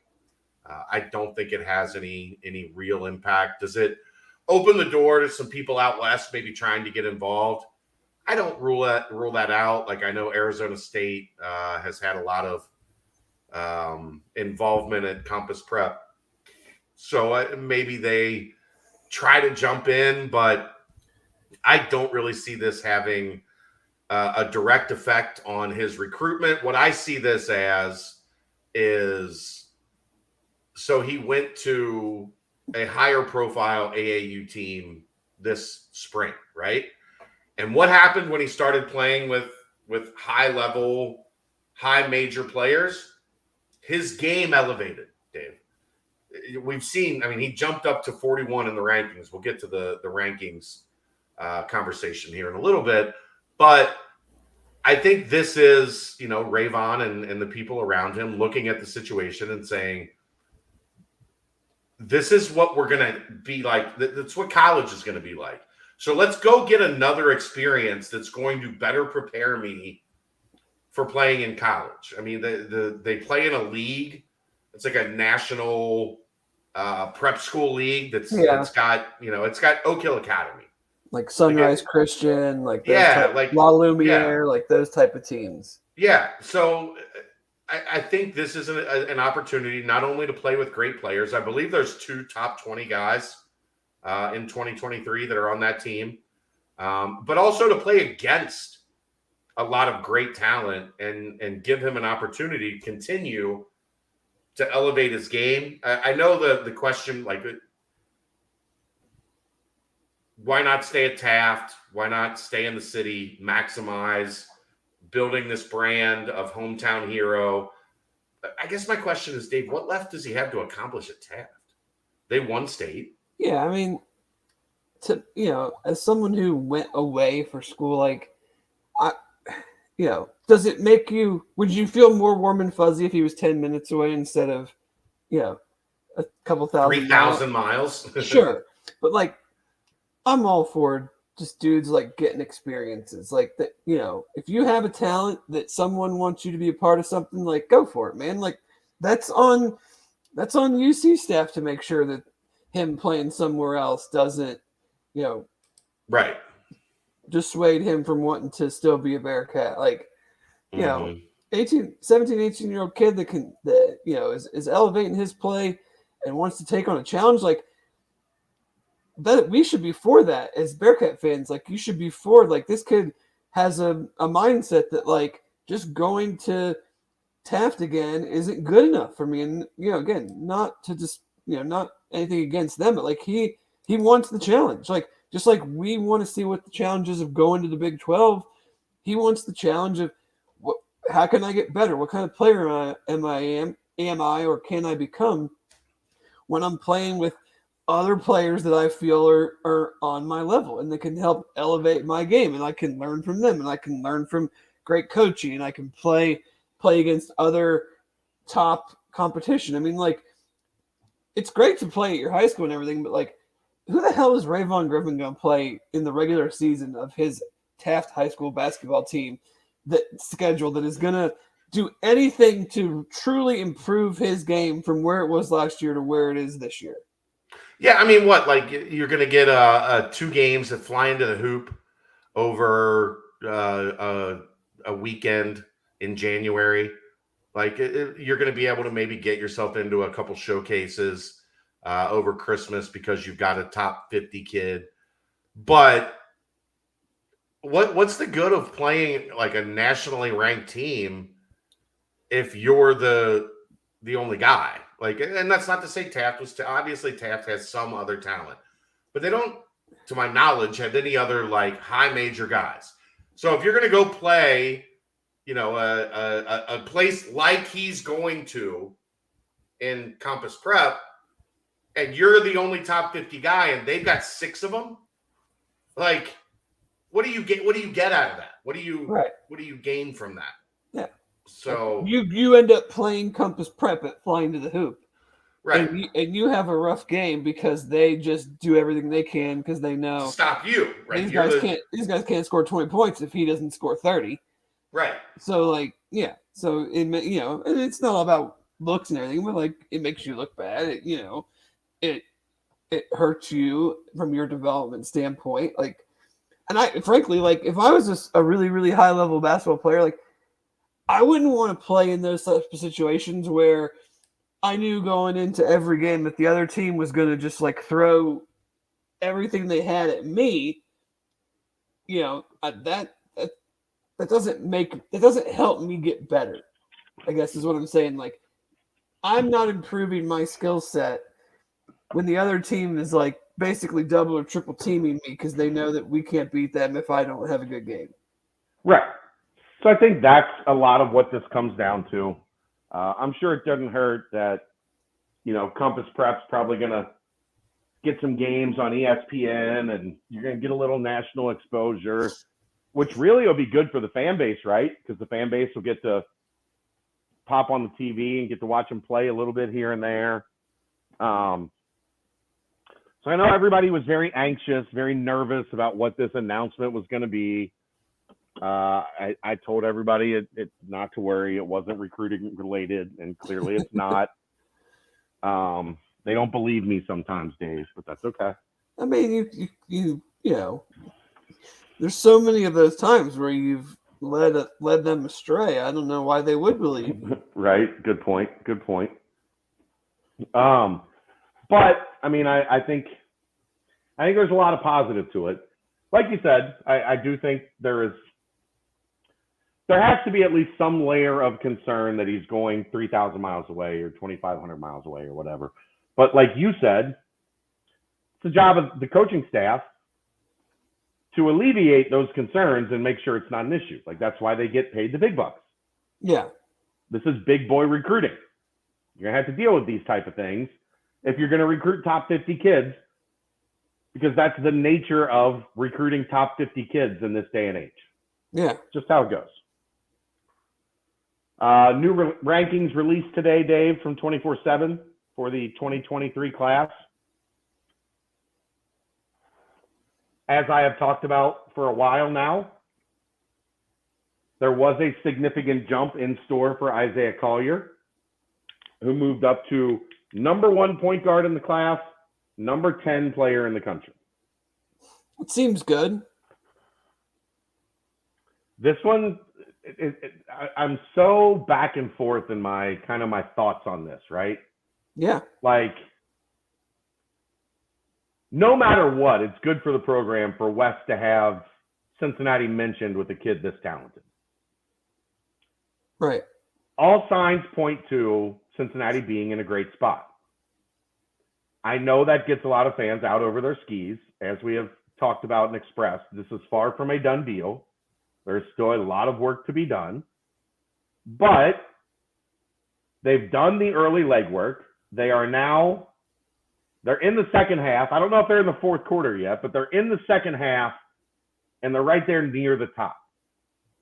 That's what you want from your coaching staff, right? Like, yes, there are twists and turns. It's recruiting at an elite level. It's top 10 player in the country. Like, how do you think that's going to go? It's just going to go smooth sailing, Dave. Easy peasy. We had to lead early, ride this thing home. He came to our campus. He liked it. Cincinnati's an amazing place. It's better than any place in the world. Like, yeah, of course. I'm frankly shocked that he hasn't shut it down and committed already. How dare he go on those official visits to USC and UCLA? Yeah. I'm doing the same thing next month, Dave. I'm taking the family and I. We're taking official visits to USC and UCLA. Are you gonna go see all the fellows when you're out there? So Coach Savino, we're staying in Venice Beach. I thought you were about to say we're staying at Coach Savino's house. No, no. We're staying in Venice. You know where you should stay. At Nick's. The Bone Zone. Yeah, actually, the Bone Zone lives in Manhattan Beach, which Manhattan and Hermosa Beach is where that was my, that's where I hung. Probably not the same type of accommodations as the Bone Zone. Mm-mm. That's safe to say. There were 4 of us in a 3-bedroom townhouse in Hermosa Beach back in 1999. I think it was like $5,000 a month for 4 of us to stay in a 3-bedroom townhome. Yeah, I'm guessing the Boner has a little bit nicer accommodations than I did when I lived out in South Bay. But we're gonna meet up with Coach Savino. I'm sure that's been no secret that I would consider Darren probably my closest friend in the sport. So I'm looking forward to getting out there and getting to sit down and have dinner with Darren, hopefully. And Mick's out in the valley, man. I don't know. I might have to just catch him on the road in July. I don't know if I'm headed out to the valley. Make him come to you. He's a big shot. I will. I would like. I'm gonna try to finagle a campus visit to West. You need to call the Boner because for all we know, he might be in Colorado that week. He might be. His house might be wide open. Maybe you could have the house to yourself. It's the off season. It's the summer. Yeah. He might be in Colorado Springs. So, yeah, Isaiah Collier, top 10. Xavier Booker, which I think it's probably fairly unlikely that Cincinnati has a legitimate shot there, but they're trying. Xavier Booker jumped 87 spots, Dave. Jesus. So what is he now? 4. Oh, 4. Okay, yeah. I was going to say, where did you have to be before that to then get to move up 87 spots? He was a 4-star that jumped 87 spots. That doesn't happen a lot. No. What did he do? He was really good all spring. That's what he did. That seems like an obvious answer. You don't jump 87 spots because you were really good. I was expecting him to be he averaged 30, 20, and 10. It was similar to that. He's 6'11", he shoots the 3, he runs the floor like a deer, he can handle it some. He is, what 6'11" guys look like in today's basketball. The next Chris Vogt? Yeah, the next Chris Vogt. That's exactly. You said runs the floor like a deer, shoots the 3, handles the ball. Yeah, that's exactly that's the. I hate player comparisons, but you're right in line with that one. That's why you pay me the big bucks. It is exactly why I pay you the big bucks. He moved up to 4, so that's a pretty significant jump. That changes your recruiting platform. Your profile, your profile elevates a little bit. Yeah, I was looking at these 4 schools. Now I'm not. He had already gotten calls from Duke, so the rise, the movement has been associated with Xavier Booker for a while. For those that don't know, he's coached by his AAU team's coached by Mike Saunders' dad. So there are some ties there. But that one is that's going to be a tough nut to crack now. Maybe not so much at 91. Right? Is he related to Trevor Booker? No. No. Not so much at 91. You worry about how crowded the recruitment is going to get. At 4, a little bit of a different conversation. Yes. Arrington Page at 59. He made a significant, I don't even know if he was in the rankings before this update and moved up. I had him as I thought he was going to be right around a top 50 guy, which is where we have him. I think all the other updates around the industry will reflect that. Some other names I see: Jizzle James, 70, which I think that's if the Collier thing starts to go south, I know they like Jizzle James, which if you don't know, he is related to someone. Is the famous, Dave. greatest name, like definitely all name team? Yeah, Jizzle. His dad was a pretty good football player. Yes. Edwin James. Yeah, his dad was a pretty good football player. Dalen Swain at 82. Jalen Curry, who's a point guard from North Carolina that they're keeping an eye on. Really good shooter. He's at 87. Trey Green, who they've been involved with it for a while, but I get the feeling that one is kind of cooled off. I just don't. We've talked about him before. I think he's too small for what Wes wants to do. But man, he can shoot the shit out of it. Like, he's one of those dudes, when it comes out of his hand, you expect it to go in every time because it looks like how it's supposed to look, right? The form, the arc, the rotation. It doesn't matter if he's spot up or shooting off the dribble. Obviously, at 5'9", I know he's listed a little taller. I'd say he's probably 5'9". You need the step back. So, yeah. Are you going off of 24/7 rankings or composite? The 24/7 rankings were released today. These are new 24/7 rankings. Gotcha.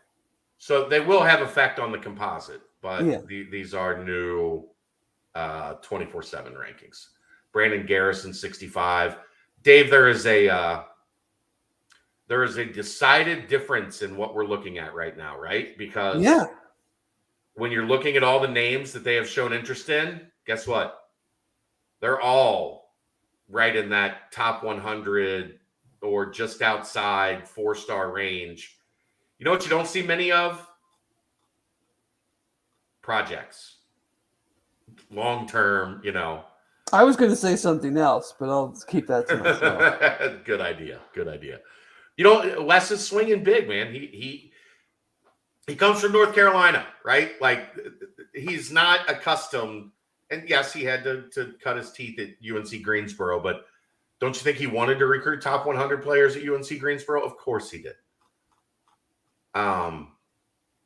So yeah, it's the move to the Big 12, the momentum that the university has, I think all factor into the new coaching staff. A lot of charisma, a lot of guys with a lot of juice, and you're seeing that have an impact on the recruiting trail. They've landed Rayvon. Now they got to get across the finish line with a couple of these others. So two things I'm noticing from looking at this list for the first time. Okay. Compass Prep, number 5, committed to Oregon. Yes. They have 2 5-stars. Number 16, committed to Arizona. Yes. And then if you go a little bit past Rayvon, number 46, uncommitted. So that's the type of squad that he'll be joining.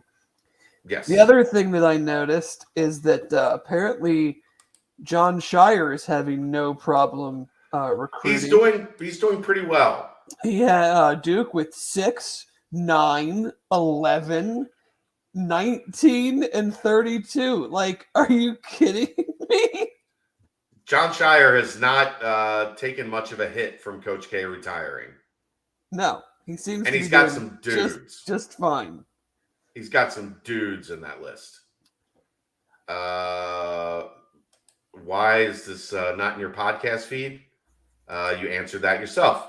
Because we do this live at 8 o'clock, sometimes on Wednesdays, sometimes on Thursdays, depending on the schedule. Like we said, next week we'll be on Wednesday because there's a camp on Thursday that I think you're going to want to stick around for information on. It's a random college basketball recruiting question. Okay. Bronny James, 55th. Is he that good? I haven't seen him lately, so I don't want to speak to where his development is at. I haven't had a need to watch him, so I haven't. I believe he is pretty close to that good. His composite is much higher. Yeah, I think 24/7 is being a little bit more well, and we're still getting to that point where everybody's going to go through this post-spring update. Some will probably wait until after this weekend because there is an EYBL stop in Louisville this weekend that I will be attending. I'll be there Saturday and a good portion of the day on Sunday. Giving you updates. He's also showing no offers. Well, I think it's because everybody just assumes is that kind of like he's gonna go to like G League Ignite or whatever, or is it? I think that's like, or is it kind of like everybody would take him regardless, so that if he said he wanted to come to your school, you're going. Yeah, but like even like if you go back to like Amani Bates when everybody thought he was going to go the pro route, even Michigan State offered like there was like. I think with Bronny, it's just kind of understood he's not going to go to college. I kind of feel bad for him. I mean, 6'3". Yeah, he didn't get daddy's dude genes on that side of things. But yeah, I just didn't know if like, you know, are you this because of name recognition and who someone? No, I think he's a pretty good player. From all accounts, he's a pretty good player. Tell West to get in on that. He's not going to college. I know. I'm kidding. I know.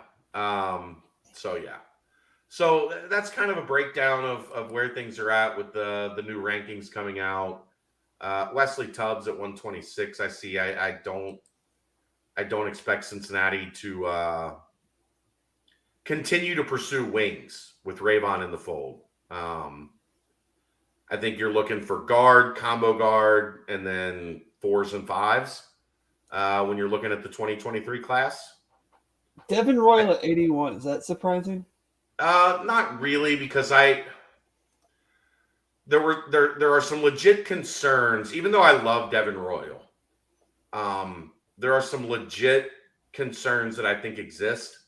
One, he plays hard when he wants to, and he doesn't want to as often as he should. He doesn't want to as much as you want him to. Right. The other concern I think is legit with him is his jump shot needs a lot of work. And then third, he's a year younger than he should be. That's not a thing. You mean he's in a class a year higher he's supposed than to be in. He's in a class he's supposed to be in, which is not how it works anymore. He's a year younger than he should be. I don't know how that works, but I got what you were saying. In the college basketball world, being 16 going into your senior year is not a good thing. No. He needs strength. He needs to develop a jump shot. He needs to turn on his motor more frequently. And I think that is hurting him in the rankings process a little bit. I think, and I know there's some others that agree with me, he probably would be better off moving to 2024 and doing a prep year and getting back in line. Well, here's the thing. He's probably 2 years younger than he should be, right? Because he's going to be a high school senior at 17. Most of these kids are 19 now. Yeah, right. Some of them have done that prep year. Right. They've graduated. They've done a prep year. Like at worst, he's a year younger than he should be. In reality, he's probably 2 years younger than he should be. Which physically, man, coaches just don't. What's the right way to put this delicately? Coaches aren't looking for guys that are that talented to sit at the end of the bench as they tutor them for a year or two, because what happens now, Dave? You spend all the time developing them for a year or two. And he gets upset that he didn't play, and he transfers. Right. And you used a roster spot for 2 years on a kid that was probably realistically never going to play for you. Because by the time he's ready, he's frustrated that he played 7 minutes a game as a redshirt freshman, and now he's off to somewhere else to probably be really good for somebody for 3 years. So I think that's kind of you almost want to be like the second school. right. Somebody else take him, get him in the weight room, get him going, and then when he's pissed off that he didn't play, we'll take him now. Right. Unfortunately, that's a reality of recruiting right now. What former target I just noticed, George Washington III coming in at 104. I like him a lot. He moved to Dayton. He's going to play for Chaminade Julian. Oh, interesting. I think he's going to be a guy that is good at Ohio State. I think it probably is going to take a year. Where freshman year plays in that 10, 12 minute a game avenue, and then sees his stock improve as he goes through the process. I'm a fan. He can shoot it, good ball handler. I think, UC would have loved to have had him as the recruiting process was going on, but that was also at a time period where he was rated very similarly to Isaiah Collier. And That is not the case anymore. That is not the case anymore. There is a gap between the two of them. So I think Cincinnati probably made the right choice. And he picked Ohio State. It wasn't like Cincinnati backed off of him. He just picked Ohio State. But I think that worked out. It's interesting. Matt said surprised he didn't go to Centerville. They've got already. Well, they've got Gabe Cup. Right. Do you think the dad is going to recruit over his son? The high school dad coach comes to dinner. Yeah. It's like, Gabe, guess what? Got us a point guard. We got a point guard. Yeah, I thought I was your point guard. And make no mistake, George Washington III is a point guard because it's not the combo. Mr. Cups is no Tom Allen. He's not bringing Micah McFadden to carve Thanksgiving turkey. He has much more integrity and family. Oh, that's great. That's great. But that's why he's not going to Centerville. They have a point guard. I was waiting to get word back today on when the freshman basketball guys are going to arrive. I don't have that yet, but I did get word the football freshmen that weren't early enrollees should be here this weekend. Should be here Sunday. Well, we heard there was some tweeting from Landers Nolly. He's in town. I think they're still ironing everything out, getting everything. He's in COVID quarantine until he gets a grade or something, and then they can release him to the city. He's living in his car. He's living in a van down by the river, waiting to get word on when he can move to campus. It's compliance, man. There's a lot of holes to jump through and make sure you did everything right. But he said goodbye to Memphis. So that clearly means he's not in Memphis anymore, and said hello to Cincinnati. So when I have the thumbs up to say he's a Bearcat and things are good to go, I will let you guys know. But that process is in the works. Wonderful. But the football freshman will be here on Sunday.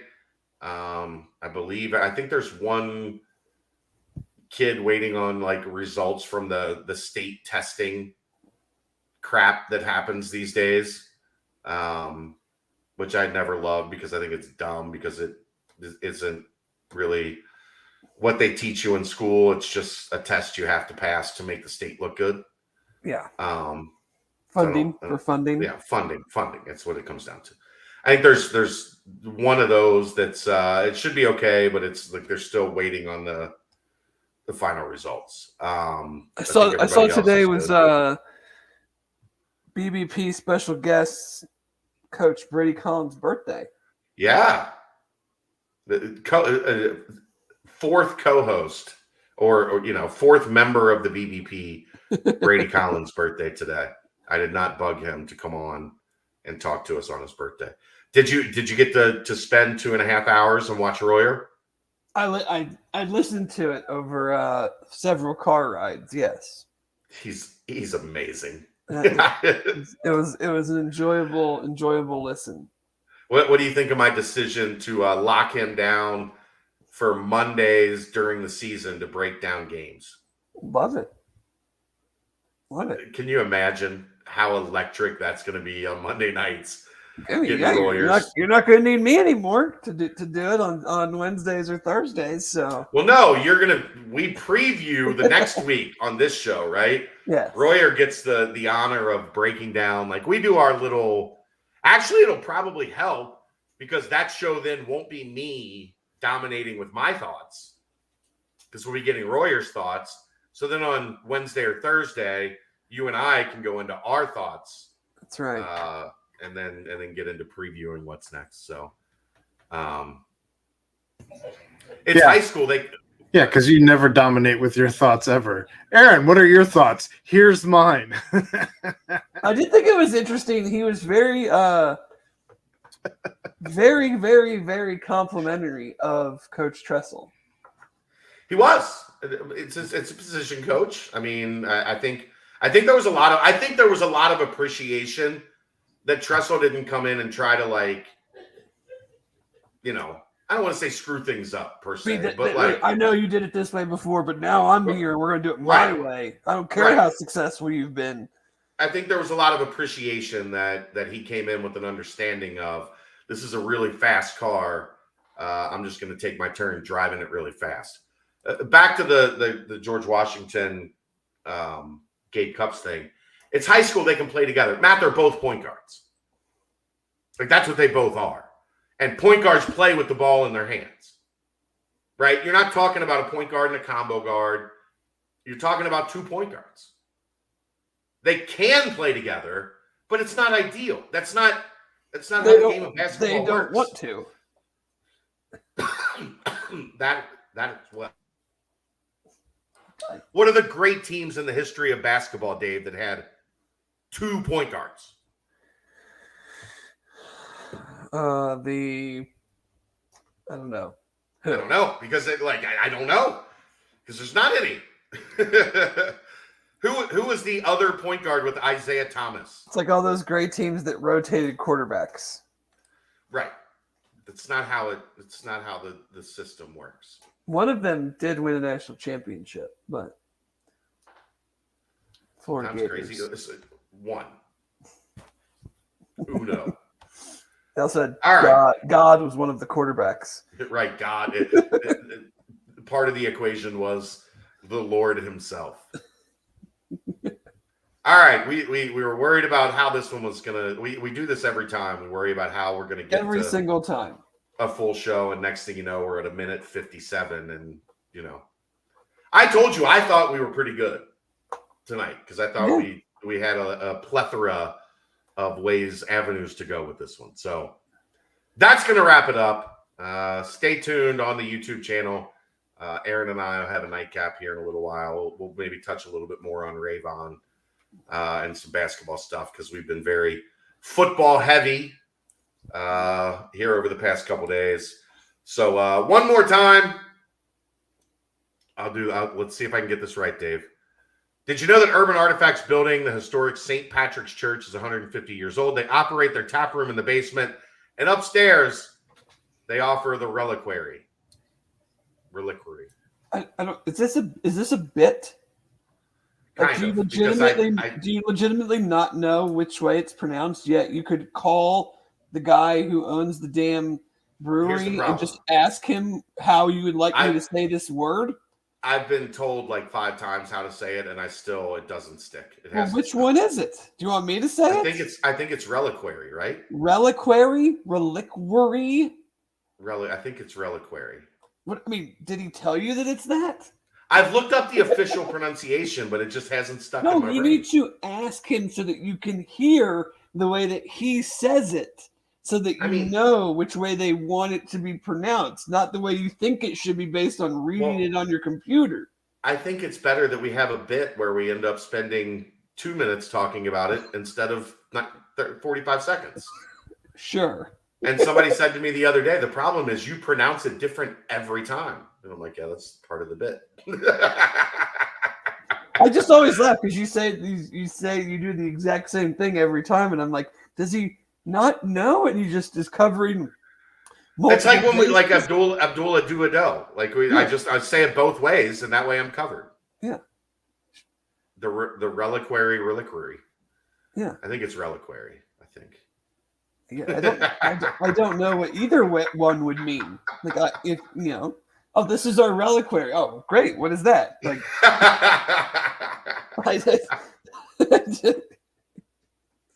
I'm just an idiot. So I have two. The problem is Congrats. he could tell me, and I would still get it wrong because I'm stupid. I went to public school in Northern Kentucky. What the fuck do you expect from me, Dave? That's true. All right. We'll see everybody next Wednesday night. Wednesday. You're going to have to remind me of that one. I will. All right. He's Dave Simone. I'm Chad Brendel. Aaron Smith, super producer extraordinaire. We'll see you next week. It's the BCJ podcast brought to you by the Holy Grail and Urban Artifact right here on BearcatJournal.com.